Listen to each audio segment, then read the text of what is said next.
เนื้อวันนี้อาณาจักรเราดันสร้างแม่กวงใหญ่เราให้สร้างหุ่นแล้ว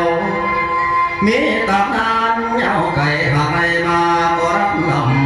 ำละภาคเนื้อตีทั้งกำผาใดผาดางคุณผู้ลงได้สืบสร้างโอ้ยมาตั้งแต่ปฐม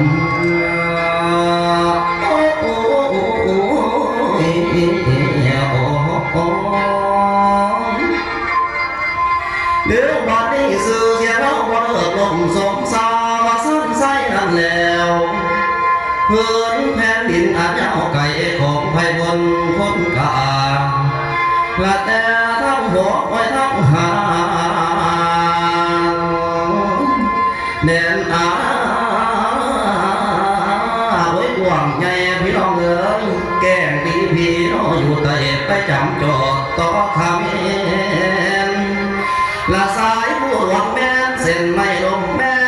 ไว้รอเป็นหลักคุณแล้วตามตำนานว่าจริงขับแม่นต่อแดนเวียดนามนั้นละตาเป็นตกติดด้านเมืองกรุงศรีที่กว้างใหญ่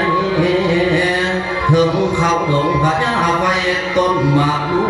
น้อสี่ต้นทั้งถวยต้นที่คู่กัน